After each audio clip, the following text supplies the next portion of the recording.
Pour ce que l'Esprit veut nous donner ce matin, je vais vous inviter à tourner dans le livre aux Éphésiens, chapitre 4. Dans le livre aux Éphésiens, chapitre 4, on va lire à partir du verset 10. Ce que l'Esprit veut nous donner ce matin, je ne vous cacherai pas, c'est un sujet que vous avez déjà entendu parler. C'est d'ailleurs un sujet qui est mentionné une seule fois dans toute la Bible, directement du moins, et c'est dans la lettre aux Éphésiens au chapitre 4. La moitié de ce chapitre est consacré à ce sujet précisément et c'est le seul endroit dans la parole où on en entend parler directement. Mais on voit que c'est sous-entendu ailleurs à bien d'autres endroits. C'est un sujet qu'on pense connaître, mais l'Esprit veut vraiment nous le faire approfondir ce matin, frères et sœurs, de façon complète, je dirais. Vraiment, l'Esprit va nous décortiquer ce sujet-là et nous allons en voir vraiment toutes les facettes. Et nous pourrons, je crois, à la fin de ce message, avoir une vue d'ensemble sur un sujet qu'on pense connaître, mais moi-même, je rends gloire à Dieu, l'Esprit m'a donné de belles grâces au travers de ce qu'il m'a donné pour vous. Donc, on commence dans l'Éphésiens chapitre 4, à partir du verset 10, on va lire jusqu'au verset 13. Il est dit, celui qui est descendu, parlant de notre Seigneur Jésus, c'est le même qui est monté au-dessus de tous les cieux, afin de remplir toutes choses. Il a donné les uns comme apôtres, les autres comme prophètes, les autres comme évangélistes, les autres comme pasteurs et docteurs, pour le perfectionnement des saints, en vue de l'œuvre du ministère et de l'édification du corps de Christ. On parle ici de l'Église, de sa construction, de sa croissance. C'est pourquoi il est parlé d'édification du corps de Christ. Quand on édifie quelque chose, on le fait grandir. Comme un édifice, on rajoute des choses et on le fait grandir, on le complète. Jusqu'à ce que nous soyons tous parvenus à l'unité de la foi et de la connaissance du Fils de Dieu, à l'état d'homme fait, à la mesure de la stature parfaite de Christ. On va arrêter là. Sans doute, vous l'avez reconnu, nous allons parler d'unité ce matin. Car c'est un sujet, frères et sœurs, qui est tellement important et qui contient en lui-même une telle profondeur. Et lorsqu'on le comprend dans toute son entièreté, il y a quelque chose de très grand à retirer de cela. Ce sujet, c'est l'Épître aux Éphésiens, chapitre 4, est le seul endroit dans toute la parole qui parle d'unité, directement du moins, le mot unité. On ne le retrouve pas ailleurs, ni dans l'Ancien, ni dans le Nouveau. Mais on en voit beaucoup d'effets, on en voit beaucoup de sous-entendus.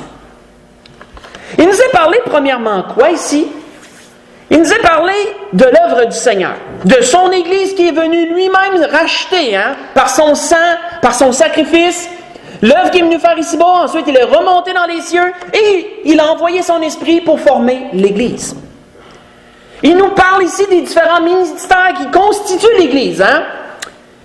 Apôtres premièrement, prophètes, évangélistes, pasteurs, docteurs, tous des ministères différents qui contribuent à la même chose, à l'édification du corps de Christ, autrement dit à la croissance de l'Église, à son perfectionnement. Et l'Église, elle est là pourquoi? Pourquoi le Seigneur a fondé son Église ici-bas, entre autres choses? Pour que nous parvenions tous à l'unité de la foi. Le tous veut dire qui? Tous veut dire tous ceux qui sont réservés à la vie éternelle. Tous ceux dont le nom est écrit dans le livre de vie, ceux qui d'avance Dieu avait gardé pour le salut à venir. Le tous comprend tout le monde jusqu'à la dernière âme qui va venir au pied de la croix avant que l'enlèvement de l'Église se fasse. Ce tous inclut tous ces gens-là, tous les croyants, afin que nous parvenions tous à l'unité de la foi et de la connaissance du Fils de Dieu. Le mot unité, frères et sœurs, contrairement à ce qu'on peut penser, a plusieurs sens. Et c'est important de comprendre le sens, premièrement, qui nous est mentionné ici. Ici où nous avons lu unité, il est dit, selon le dictionnaire, caractère de ce qui est commun à plusieurs.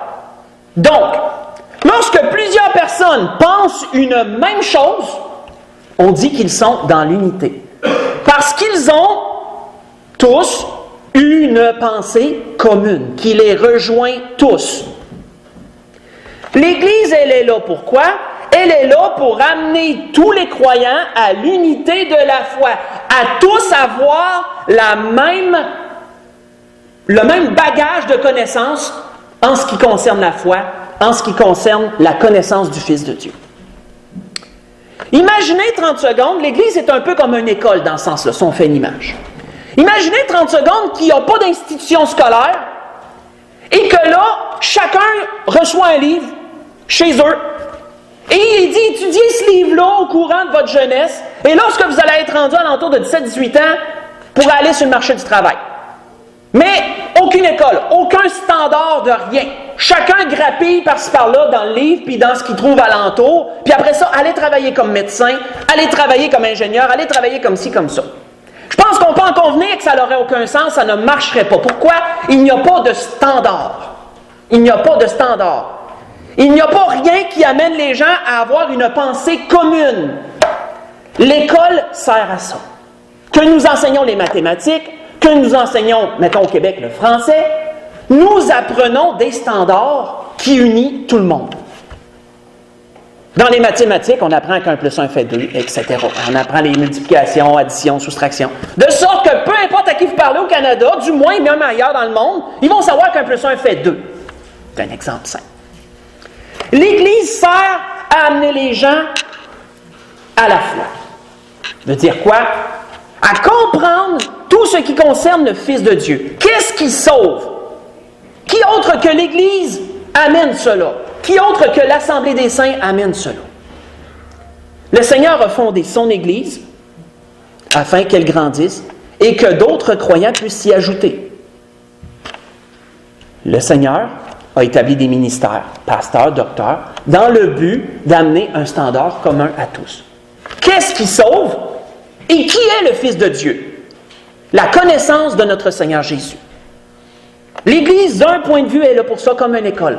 Enseigner un standard commun à tout le monde. Pourquoi? Pour amener tout le monde dans l'unité de connaissance sur une chose en question. Donc, c'est ce qui nous est mentionné ici, premièrement.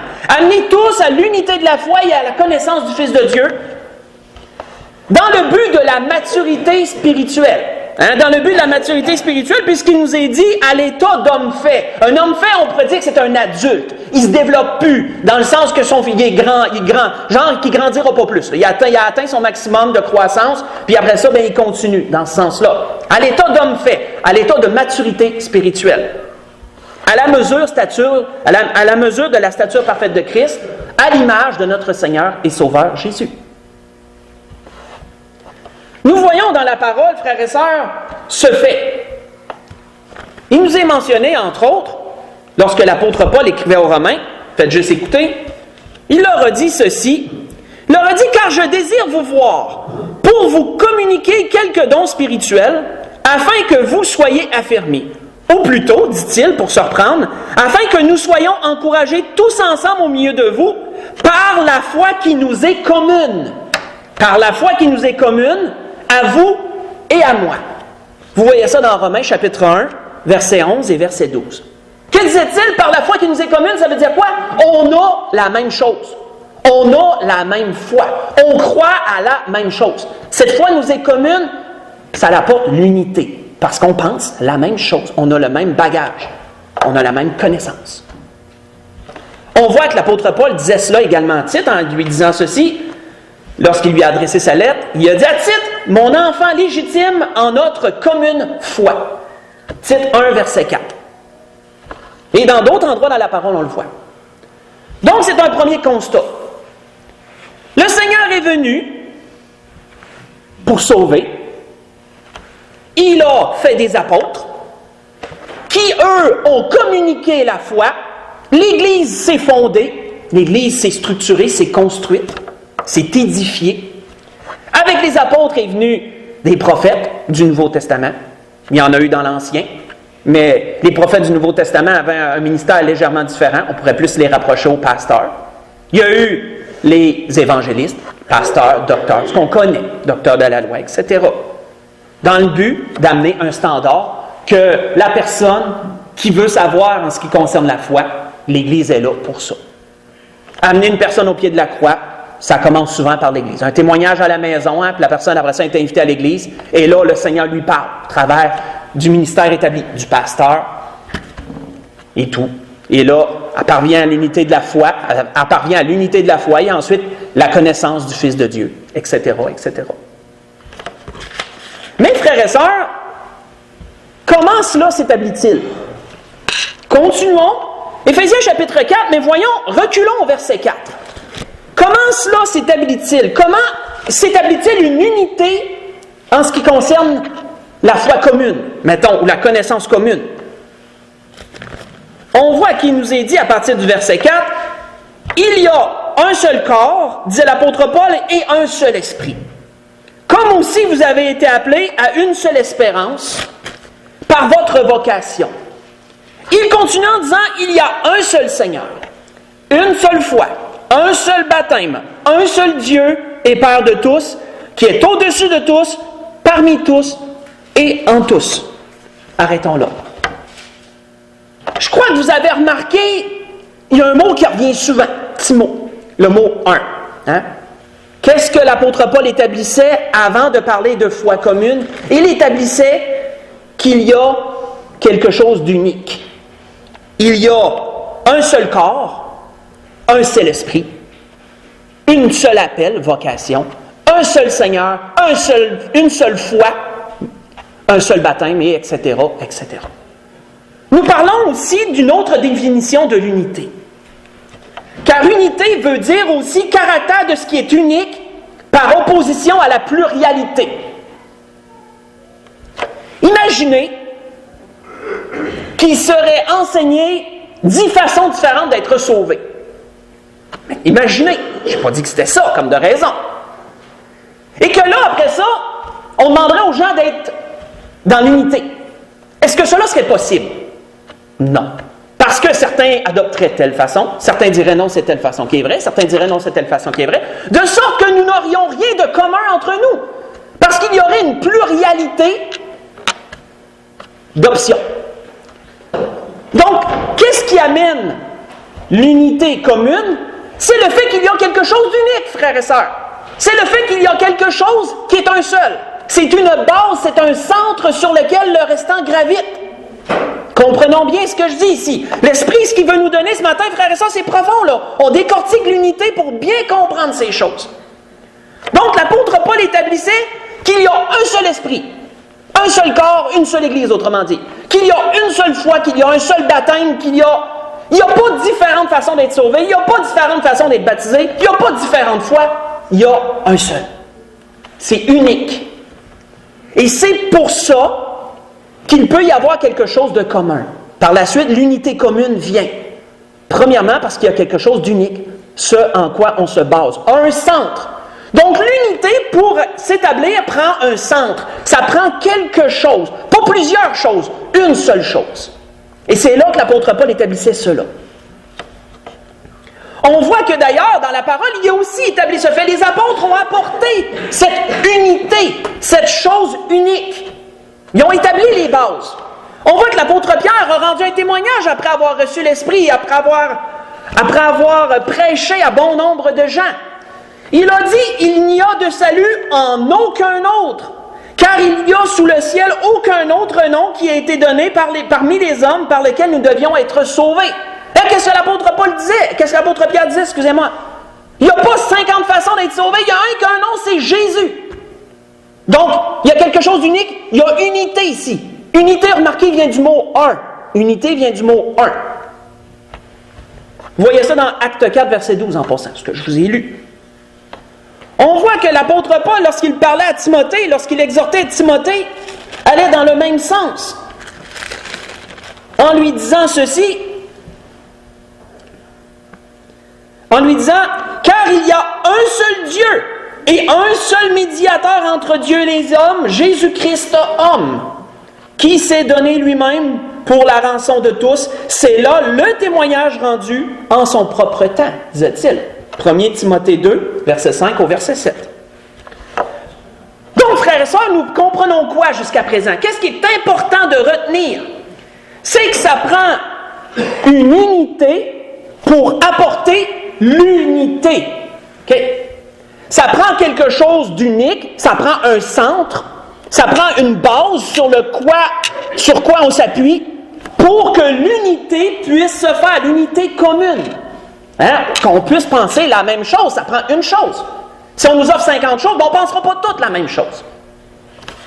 Donc, ça se tient jusqu'à présent. Continuons. On va aller à une coche encore plus profonde que ça. Encore dans Éphésiens chapitre 4, mais là on commence au verset 1. Parce que frère, ça c'est merveilleux de la façon que l'apôtre Paul amenait ça. Il a commencé par ce qui était le plus profond, puis ensuite il a comme décortiqué à l'envers les choses. Nous, ce qu'on fait, on le ramène d'un autre sens, que l'Esprit nous le ramène d'un autre sens ce matin. Mais ça suit tout ce que l'apôtre Paul disait. Donc dans Éphésiens chapitre 4, on voit dans le verset 1 au verset 3, voici ce qui est dit. Je vous exhorte donc, moi le prisonnier dans le Seigneur, parce qu'il est encore prisonnier lorsqu'il a écrit la lettre aux Éphésiens comme la lettre aux Colossiens. Il était prisonnier. Donc je vous exhorte, moi le prisonnier dans le Seigneur, à marcher d'une manière digne de la vocation qui vous est adressée. En toute humilité et douceur, avec patience, vous supportant les uns les autres avec amour, vous imposant de conserver l'unité de l'esprit par le lien de la paix. Arrêtons-là. Il nous est parlé encore ici, frères et sœurs, d'une autre définition de l'unité. Encore une autre définition de l'unité. Caractère de ce qui forme un tout indivisible, qui ne se divise pas. Caractère de ce qui forme un tout, indivisible. C'est aussi une autre définition de l'unité. C'est ce que l'apôtre Paul disait. Il disait quoi? L'Esprit amène l'unité et nous avons le devoir de conserver cette unité. L'Esprit amène l'Église à former un seul corps, un tout, qui ne se divise pas, qui ne doit pas être séparé d'aucune façon, qui ne doit pas avoir de séparation au sein de cela.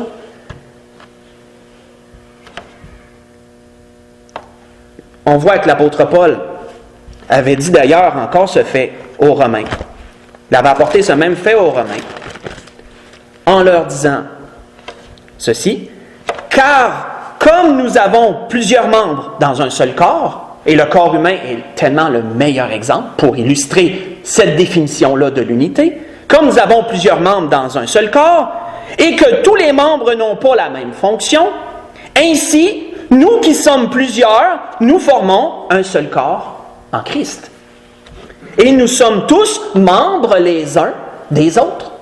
Comme que le bras fait partie du corps, les doigts font partie de la main, qui fait partie du bras, qui fait partie du corps, etc., etc. Tous sont interreliés les uns aux autres dans le corps humain. Ainsi en est-il dans l'Église. Cette définition, frères et sœurs, de l'unité est la plus profonde. Elle est la plus intime de ce que comprend l'unité. C'est la plus intime. C'est, autrement dit, le point le plus profond qu'on peut aller dans l'unité quand on est rendu là. Notez le chemin qu'on a fait jusqu'à présent. On part du fait qu'il doit avoir un centre, qu'il doit avoir quelque chose d'unique. Après ça, on descend, et là, on a une foi commune, on a une unité commune. Autrement dit, c'est une chose unique qui se répand à plusieurs, de sorte que plusieurs pensent la même chose. Et on va une coche plus loin que ça. Après ça, on vient qu'à former un seul qui ne se divise pas. Des échelons, là. On est rendu au plus profond. Qu'est-ce que ça permet, ça? Qu'est-ce que ça permet? Encore dans Éphésiens, chapitre 4. Cette fois-ci, lisons à partir du verset 15. On va lire le verset 15 et le verset 16. Qu'est-ce que cet état d'unité-là, on pourrait dire ce stade-là, ce niveau-là permet? Il est dit, mais en professant la vérité dans l'amour, nous croîtrons à tout égard en celui qui est le chef Christ. C'est de lui, et grâce à tous les liens de son assistance, que tout le corps, bien coordonné, formant un solide assemblage, tire son accroissement selon la force qui convient à chacune de ses parties. Qu'est-ce qui donne la force au corps? C'est toutes les parties qui le forment, c'est ce qu'il dit ici.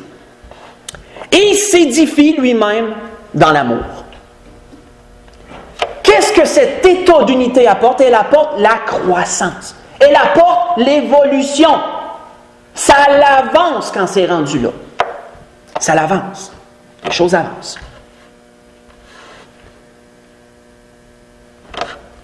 On voit, frères et sœurs, que chaque niveau d'unité apporte quelque chose. L'unité de la foi commune, si on recule au verset 14, voici ce que ça apporte. On ne l'a pas lu, mais on va le lire. La première définition d'unité qu'on a lue là, celle de la foi commune, celle qui a fait que chacun pense, beaucoup pensent la même chose, ça les amène en unité. Qu'est-ce que ça l'apporte? Ça l'apporte une assurance. Ça l'apporte une assurance. Car il est dit au verset 14, après avoir donné cette définition-là, il dit « Nous, ainsi, nous ne serons plus comme des enfants flottants et emportés en tout vent de doctrine. » Quand plusieurs personnes pensent la même chose, ça donne une assurance. On se fortifie les uns les autres, on est un groupe à penser la même chose. Ça donne de l'assurance. C'est ce qui est dit ici. « Car ainsi, nous ne sommes plus des enfants flottants et apportés à tout vent de doctrine par la tromperie des hommes, par la ruse, dans les moyens de séduction. » Ce niveau d'unité apporte une assurance. Pour que ça soit établi, on doit avoir quelque chose d'unique. Là, vient le premier niveau d'unité qu'on a mentionné précédemment. Un seul foi, un seul baptême, un seul Seigneur, etc. Un centre. Et au plus profond de tout ça, vient l'unité qu'on vient de parler, qui forme un tout indivisible. Ça l'amène quoi? Ça l'amène la croissance. Rendu là, les choses avancent. Les choses grandissent. Les choses s'édifient. Et frères et sœurs, lorsqu'on regarde notre Seigneur, lorsqu'on regarde la pensée de notre Seigneur et sa prière avant de souffrir, c'est exactement ça qu'il parlait.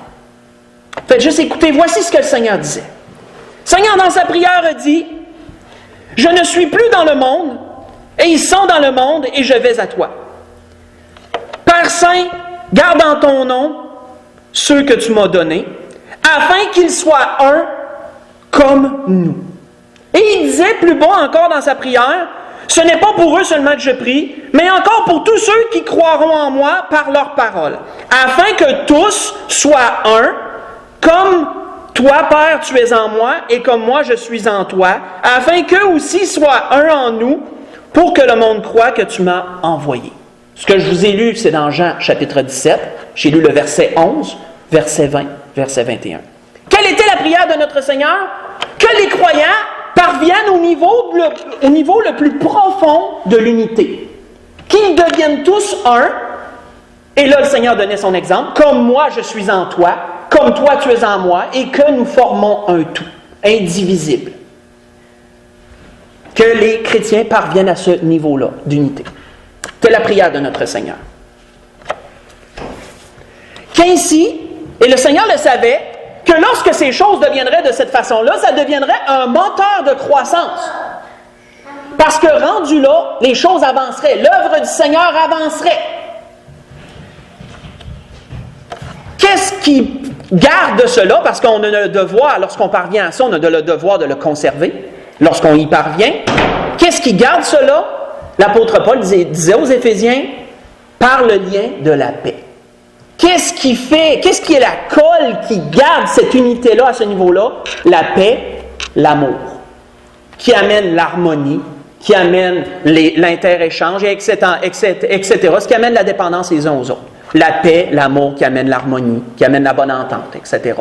Ça, c'est comme la colle qui garde cette unité-là, qui garde cette forme-là d'unité possible. Parce que l'Esprit l'établit, mais c'est notre devoir de le garder, ça. Parce que ça peut se perdre. Comme de raison, ça peut se perdre. On voit que, tout au long des Écritures, il nous est démontré, frères et sœurs, que ce niveau d'unité-là contient une puissance énorme. Tout est possible quand on est rendu là. Tout est possible. Il nous est parlé dans la parole que des guerres ont été vaincues par ce niveau d'unité-là. Vous voyez ça dans Juge 7. Pensez à Gédéon. On n'y tournera pas.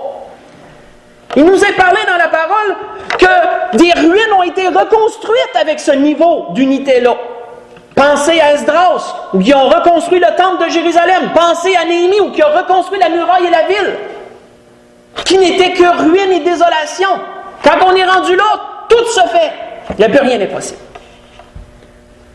Des malades furent guéris par ce niveau d'unité-là. Vous pourrez lire dans Marc 2, L'exemple du paralytique, les 4 hommes qui ont travaillé en unité commune pour que cet homme-là soit amené devant Jésus. Meilleur exemple d'unité à ce niveau-là. On voit qu'à ce niveau d'unité-là, il y a des prisonniers qui ont été délivrés dans la parole. Pensez dans les Actes chapitre 12, pensez à l'apôtre Pierre qui est en prison et que l'Église était unie comme un seul en prière. Un tout indivisible. En prière pour l'apôtre Pierre, les chaînes ont été brisées. Il a été délivré. Pensez que lorsque l'Église a été, comment je pourrais dire, persécutée dans le début des Actes, ils se sont unis comme un seul en prière. Et ils ont tous été remplis de la puissance du Saint-Esprit qui a été dit dans Acte 4, verset 24 au verset 31. Donc, quand on parvient à ça, il n'y a plus rien d'impossible. Tout est possible quand on arrive là. Mais, frères et sœurs, continuons, posons-nous une autre question. Comment atteindre ce niveau-là d'unité? Comment réussir à se rendre au fond, là, au plus profond de ce qui est de cela? Tournons dans Galates chapitre 3. Quoi qu'on l'a, je dirais pas mal vu, cet endroit dans Galates nous fait une récapitulation de tout cela. L'apôtre Paul le nomme en ordre, il donne tous ces niveaux-là en ordre. Ça nous fait, je dirais, une bonne récapitulation pour complètement capter ce qu'on a vu jusqu'à présent. Dans Galates chapitre 3, à partir du verset 26.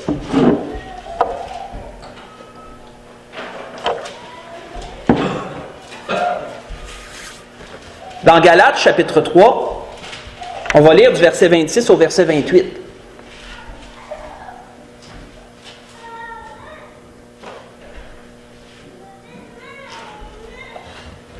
Il est dit, « Car vous êtes tous fils de Dieu par la foi en Jésus-Christ. » On va le décortiquer après. Par la suite, il est dit, « Vous tous qui avez été baptisés en Christ, vous avez revêtu Christ. Il n'y a plus ni juif ni grec, il n'y a plus ni esclave ni libre, il n'y a plus ni homme ni femme, car vous êtes tous un en Christ. » Arrêtons là. Juste dans ça, là, il y a tout ce qu'on vient de voir jusqu'à présent. Il est premièrement dit quoi? Il nous est parlé d'un élément rassembleur, hein? Quelque chose d'unique, quelque chose d'établi, un centre. Vous êtes tous fils de Dieu par la foi en Jésus-Christ, l'élément rassembleur, Jésus. Par la suite, il nous est dit quoi?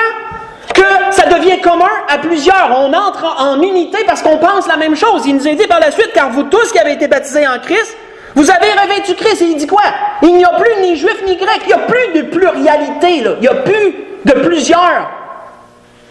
Il y a une pensée commune. Tout devient un. Il n'y a plus de juifs et grecs. Il n'y a plus d'esclaves et libres. Il n'y a plus de classe sociale, autrement dit. Il n'y a plus d'hommes, puis on fait une différence homme-femme. C'est un tout. L'Église devient un tout. Et par la suite, quand on est rendu au fond, il est dit quoi? Il est dit, car vous êtes tous un en Christ. Vous devenez un tout indivisible en Christ.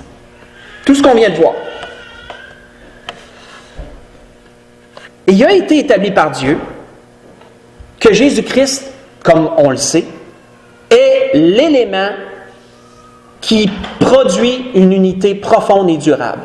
C'est l'élément central qui peut permettre absolument tout ce qui concerne l'unité.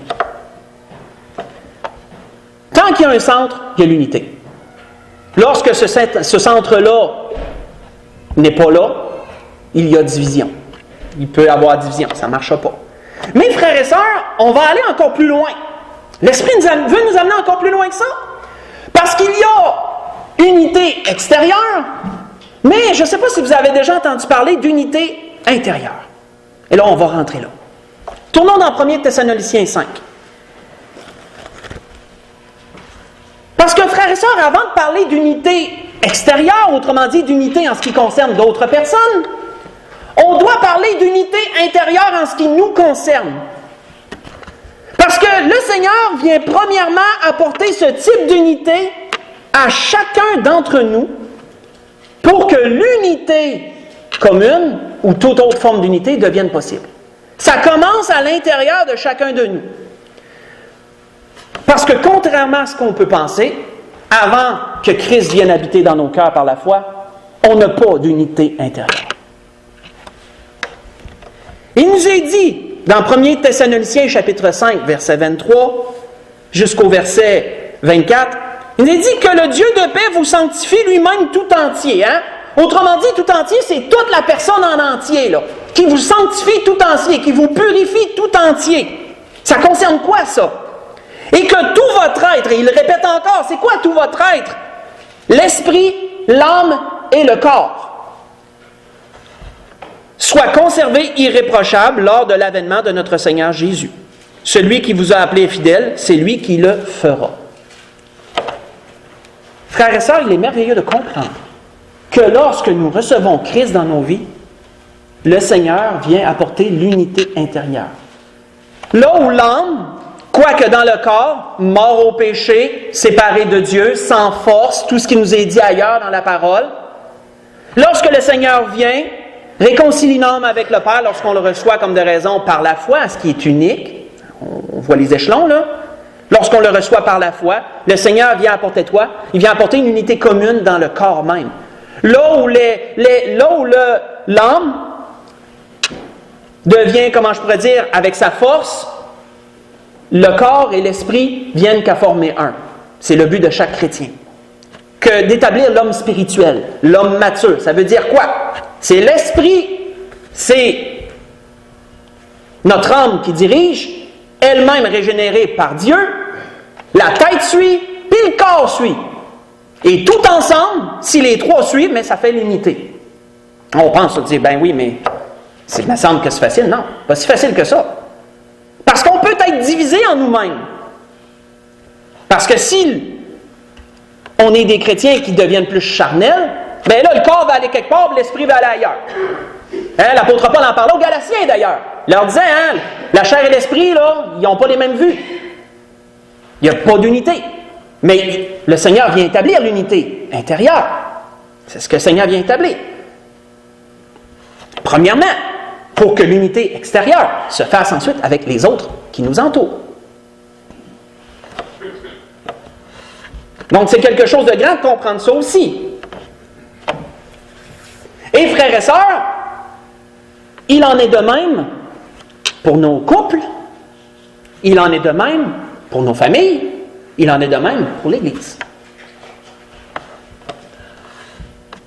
Lorsque cela se fait, nous avons accès à toute la puissance que l'unité contient.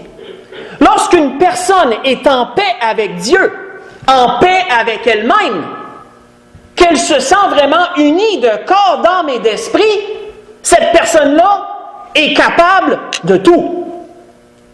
Lorsqu'elle se sent divisée à l'intérieur, elle n'avancera pas à rien. Si elle ne s'aime pas elle-même, si elle n'est pas en paix avec elle-même, elle n'avance pas. Qu'est-ce que le Seigneur disait? Tu aimeras ton prochain comme toi-même. Donc, si l'unité intérieure n'est pas établie, comment veux-tu aimer les autres autour de toi si tu ne t'aimes même pas toi-même et tu ne t'apprécies pas toi-même et tu ne t'acceptes pas toi-même? Mettons. Donc, on voit, frère et sœur, qu'on entre vraiment dans quelque chose de profond, là. L'unité intérieure, ça existe, c'est pas quelque chose tiré d'un nuage, là. C'est vrai, ça. C'est une vérité. C'est ce que le Seigneur est venu premièrement apporter. Et cette unité intérieure amène la paix intérieure et amène l'amour. L'amour de soi, mais pas de soi dans le sens qu'on se flatte à tous les jours puis qu'on s'aime tellement. Non, non. L'acceptation de notre personne comme on est.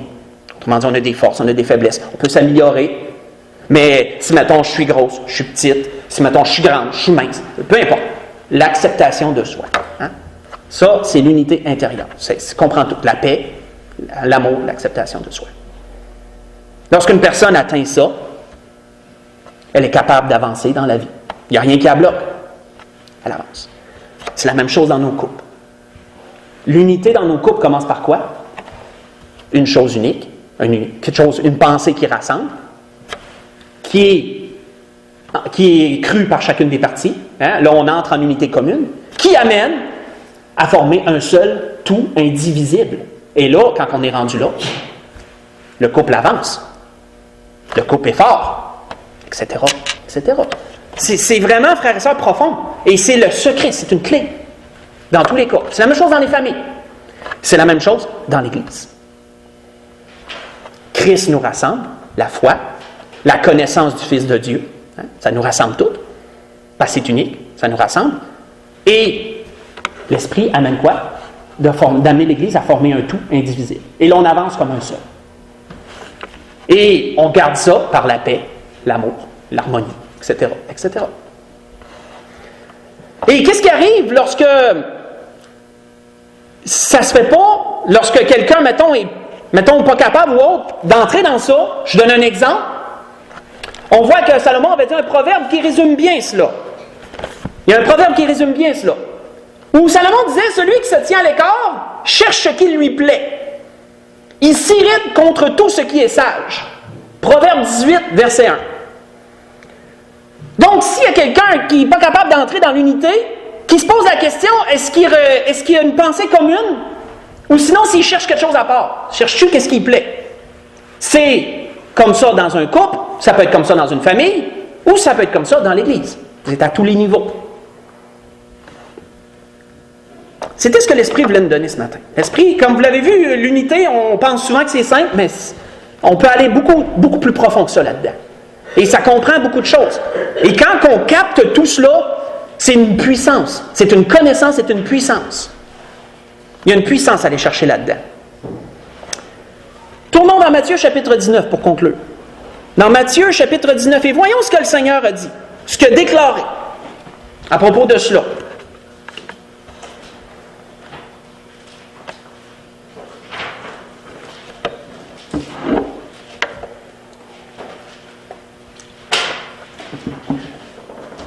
Et frères et sœurs, moi je dirais rendre gloire à Dieu, parce que lorsque je me disais cela, lorsque je méditais sur ces choses, je me disais, où est-ce que l'Église de l'Espérance se situe là-dedans? Personnellement, c'est normal, je suis le berger de l'Église. Le Seigneur m'a établi pour l'Église d'Espérance, donc c'est normal que je m'interroge. Et je rends gloire à Dieu parce que je trouve que l'Église a fait beaucoup de chemin dans ce sens. Et je trouve que l'Église a une bonne unité. Ça, je glorifie le Seigneur. Je trouve que les choses ont grandi, se sont établies, et je trouve qu'on est bien rodé, les choses sont bien parties. Et notre œuvre, c'est de perfectionner cela davantage, mais de conserver surtout. C'est forcé à conserver ça. Parce que c'est précieux. Et c'est ça qui permet d'avancer en tant qu'Église, de croître, de grandir, de s'édifier dans tous les sens. On voit dans Matthieu chapitre 18, verset 19, où le Seigneur disait, « Je vous dis encore que si deux d'entre vous s'accordent sur la terre pour demander une même chose, une chose quelconque, elle leur sera donnée par mon Père qui est dans les cieux. » Et notons la fin, parce que là, si on comprend l'unité dans tout ce qu'on a vu, on va comprendre ce que le Seigneur dit. Car là où 2 ou 3 sont assemblés en mon nom, je suis au milieu d'eux. Lorsque 2 personnes s'accordent sur une même chose, on parle de quoi? On parle d'unité. Il y a une pensée unique, il y a quelque chose qui est rassembleur. Les 2 pensent la même chose, il y a une foi commune, une unité commune. Et là, après ça, ils forment un seul en prière, ils demandent comme un seul une chose. Puis le Seigneur dit quoi? Quand tu es rendu là, Dieu l'accorde. Dieu va l'accorder quand tu es rendu là. Dieu va l'accorder. Pourquoi? Le Seigneur dit, lorsque vous vous assemblez en mon nom, je suis au milieu. Ça veut dire quoi? Qu'est-ce que le Seigneur dit? Je suis le centre. Qu'est-ce qui rassemble? Qu'est-ce qui fait l'unité? C'est premièrement un centre. Hein? C'est quelque chose sur quoi on gravite. C'est une base. Le Seigneur dit, lorsqu'on s'assemble en mon nom, je suis là. Je suis au milieu. L'unité est établie. Et il y a la puissance qui vient avec. Donc, frères et sœurs, voulons-nous avancer en tant que personne? Interrogeons-nous sur l'unité intérieure que nous avons. Sommes-nous en paix avec nous-mêmes? Sommes-nous en paix avec Dieu? Oh, on pourrait dire, oui, je suis en paix avec Dieu au travers de Christ. Oui. Mais si tu as quelque chose à la conscience, tu n'es pas en paix avec Dieu quand même. C'est un exemple que je donne. Et là, l'unité intérieure n'est pas. Il y a quelque chose qui ne marche pas. Est-ce qu'on s'aime soi-même? Est-ce qu'on s'accepte soi-même? Ça paraît niaiseux, mais l'unité intérieure, ça prend ça, si en tant qu'individu, on va avancer. Donc, voulons-nous avancer? Gardons l'unité intérieure que nous avons. Ensuite, est-ce qu'on veut avancer en tant que couple? Regardons l'unité qu'on a dans notre couple. Est-ce qu'on veut avancer en tant que famille? Regardons l'unité qu'on a dans la famille. Est-ce qu'on veut avancer en tant qu'Église? Bien, regardons l'unité qu'on a dans l'Église. Et dans tous les sauces, si nous savons aller chercher la puissance qu'il y a dans l'unité, autrement dit de se rendre au fond du trou, de se rendre au niveau le plus profond, si on sait se rendre là et on sait vraiment aller chercher la puissance qu'il y a dans ces choses, on va voir de vraiment belles choses. On va voir de grandes choses, voir de belles manifestations de l'Esprit de notre Seigneur. Et c'est la grâce que je nous souhaite à tous, à tous les niveaux. C'est la grâce que je nous souhaite à nous personnellement. C'est la grâce que je nous souhaite à nous en tant que couple. C'est la grâce que je nous souhaite à nous en tant que famille. Et c'est la grâce que je nous souhaite en tant qu'Église. On peut se lever pour le dernier cantique.